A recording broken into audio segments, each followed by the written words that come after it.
Na Bíblia, encontramos a história de uma mulher, Débora. Ela foi uma notável juíza e profetisa de Israel, cuja história é narrada nos capítulos 4 e 5 do livro de Juízes. Ela se destacou por liderar os israelitas à vitória contra a opressão cananeia, especificamente contra o rei Jabim de Hazor e seu comandante Sísera. Sua liderança foi um exemplo de sabedoria, coragem e fé em um período desafiador para o povo de Israel. O Cântico de Débora, registrado na Bíblia, celebra essa libertação e a participação crucial de outra mulher, Jael, na derrota de Sísera. O período em que Débora atuou, conhecido como o período dos juízes, estendeu-se aproximadamente de 1250 a.C. a 1030 a.C., iniciando-se após a morte de Josué e a entrada dos israelitas em Canaã e antecedendo o estabelecimento da monarquia em Israel. Durante esse tempo, o povo de Israel vivia em uma confederação tribal, sem um governo centralizado, e a liderança era exercida por indivíduos escolhidos por Deus, os juízes, que lideravam em momentos de crise para libertar o povo de seus opressores. A falta de um governo central e a desobediência frequente às leis divinas levavam Israel a ciclos repetitivos de apostasia. Opressão por nações vizinhas como cananeus, filisteus, moabitas, amonitas, amalequitas e midianitas, e, posteriormente, arrependimento e libertação. Esse ciclo demonstrava a necessidade de uma liderança forte e centralizada, mas, especialmente, a importância da fidelidade a Deus, preparando o cenário para a transição para a monarquia, quando o povo de Israel buscaria um rei para governá-los como as outras nações. Os juízes, embora líderes militares, também desempenhavam papéis religiosos e civis, julgando disputas e guiando o povo, mas sua autoridade temporária e localizada resultava em instabilidade e vulnerabilidade para Israel. Este era o cenário da história que iremos contar. A história de Débora, uma líder em Israel.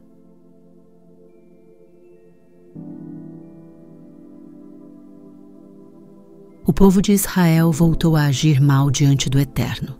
Depois da morte de Eude, o Eterno os entregou a Jabim, rei de Canaã, que reinava em Hazor. Sísera, que vivia em Arosete-Agoim, era comandante do exército. O povo de Israel clamou ao Eterno, pois durante 20 anos Jabim oprimiu cruelmente os israelitas. Ele possuía 900 carros de ferro. Débora, esposa de Lapidote, era profetisa. Na época, ela governava Israel e dava expediente debaixo da palmeira de Débora, que ficava entre Ramá e Betel, nas montanhas de Efraim. O povo de Israel a procurava para resolver suas disputas. Débora mandou dizer a Baraque, filho de Abinoão, de Quedes, em Naftali: está claro para mim que o Eterno, o Deus de Israel, ordena isto a você: suba ao Monte Tabor e prepare-se para a guerra. Leve 10.000 soldados de Naftali e Zebulon. Eu me encarregarei de mandar Sísera, o comandante do exército de Jabim, ao rio Quizon com seus carros e tropas. Garanto que você vencerá a batalha. Baraque respondeu: se você me acompanhar, eu vou. Mas se não me acompanhar, não vou. Ela disse: claro que vou acompanhá-lo, mas entenda que com essa atitude, a honra não será sua. O Eterno usará uma mulher para liquidar Sísera. Débora se preparou e partiu com Baraque para Quedes. Baraque convocou Zebulon e Naftali para irem a Quedes. 10.000 homens o acompanharam. Débora já estava com ele. Nessa época, Éber, o queneu, havia se separado dos outros queneus, descendentes de Robabe, sogro de Moisés. Ele vivia perto do carvalho de Zaanim, nas proximidades de Quedes. Foi quando informaram a Sísera que Baraque, filho de Abinoão, tinha subido ao Monte Tabor. Sísera imediatamente levou todos os seus carros para o rio Quizon, 900 carros de ferro, e todos os soldados que estavam com ele em Arosete-Agoim. Débora disse a Baraque: Ataque. Hoje, o Eterno deu a você a vitória sobre Sísera. O Eterno irá à sua frente. Baraque desceu do monte, seguido por seus 10.000 soldados. O Eterno derrotou Sísera, todos aqueles carros, todas aquelas tropas, diante de Baraque. Sísera pulou do seu carro e correu. Baraque perseguiu os carros e as tropas até Harosete-Agoim. O exército de Sísera foi massacrado. Não sobrou um soldado sequer. Enquanto isso, Sísera, em sua fuga, chegou à porta da tenda de Jael, esposa de Heber, o queneu. Jabim, rei de Hazor, e Heber, o queneu, eram amigos. Jael saiu para encontrar-se com Sísera e disse: "Entre, Senhor, fique comigo, não tenha medo." Então, ele entrou na tenda, e ela o cobriu com uma coberta. Ele disse: "Por favor, dê-me um pouco de água, estou com sede." Ela abriu uma vasilha de leite, deu de beber a ele, e depois o cobriu outra vez. Sísera disse à mulher: "Fique na entrada da tenda. Se alguém passar por aqui e perguntar se há alguém aqui dentro, responda: não, ninguém." Ele caiu num sono pesado por causa da exaustão. Então Jael pegou uma estaca da tenda e um martelo. Aproximou-se de mansinho e cravou a estaca na têmpora dele, atravessando-a até fincar a estaca no chão. Ele se contorceu e morreu. Baraque, que perseguia Sísera, chegou logo depois. Jael foi a seu encontro e disse: "Venha, vou mostrar onde está aquele que você procura." Ele a acompanhou e encontrou Sísera deitado, morto, com uma estaca fincada na têmpora. Naquele dia Deus tirou o poder de Jabim, rei de Canaã, sobre o povo de Israel, que continuou a apertar o cerco em torno de Jabim, até que não sobrou nada dele. Naquele dia, Débora e Baraque, filho de Abinoão, cantaram este cântico. Quando os guerreiros soltaram o cabelo em Israel e o deixaram esvoaçar ao vento forte, o povo, numa exclamação voluntária, bendisse o Eterno. Ouçam, ó reis, escutem, ó príncipes. Ao Eterno, sim, ao Eterno cantarei. Vou compor um hino ao Eterno, ao Deus de Israel. O Eterno, quando saíste de Seir, atravessando os campos de Edom, a terra tremeu, até os céus derramaram chuva, e as nuvens transformaram-se em rios. Os montes saltaram diante do Eterno, o Deus do Sinai, perante o Eterno, o Deus de Israel. Na época de Sangar, filho de Anate, e na época de Jael, as estradas públicas foram abandonadas. Os viajantes pegavam estradas vicinais. Os guerreiros ficaram gordos e relaxados. Não tinham mais ânimo para lutar. Até que surgiu você, Débora. Você, mãe em Israel, apareceu. Deus escolheu novos líderes que lutaram diante das portas.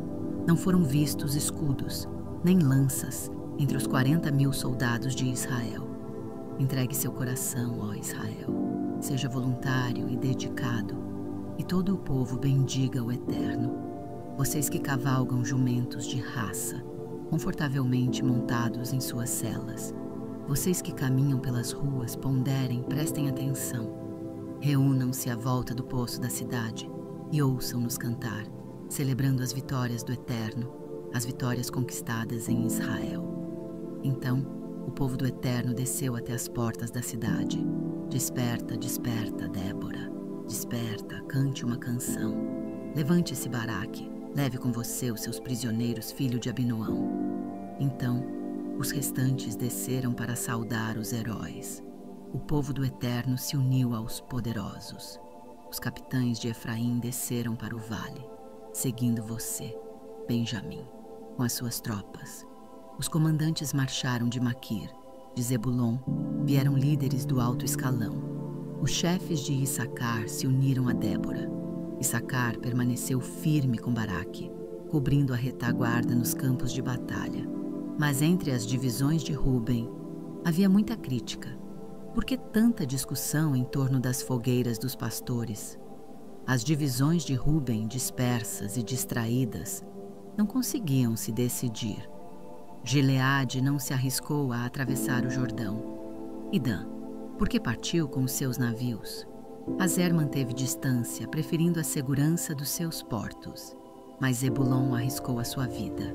Desafiou a morte, assim como Naftali nos altos campos de batalha. Os reis vieram e atacaram, e os reis de Canaã lutaram em Taanaque, junto às águas de Megido, mas não levaram prata nem tomaram os despojos. As estrelas do céu se uniram na batalha, de suas órbitas lutaram contra Císera. O rio Quizon os arrastou, as torrentes os atacaram, a correnteza do Quizon. Você pisará o pescoço dos poderosos. Os cascos dos cavalos faziam tremer o chão, garanhões galopando em fuga.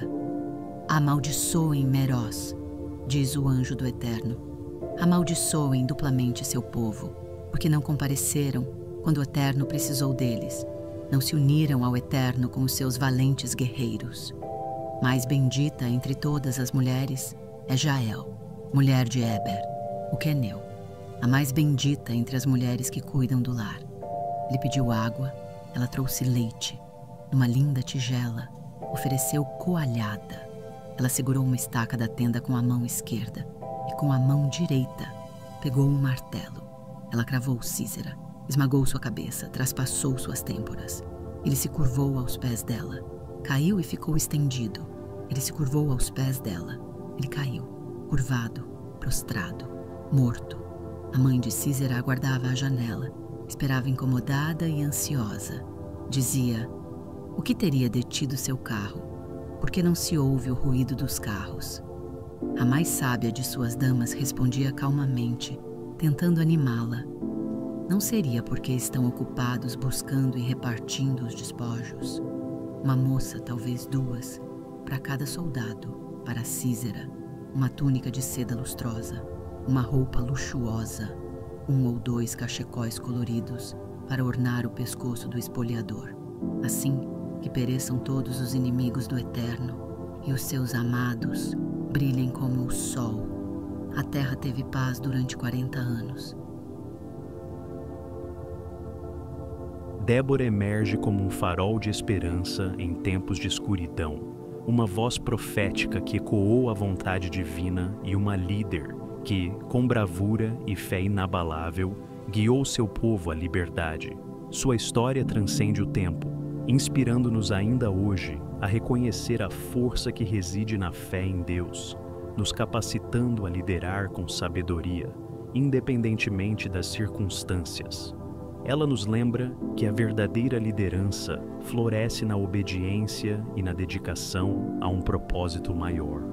Um legado que ressoa como um cântico de vitória para todas as gerações.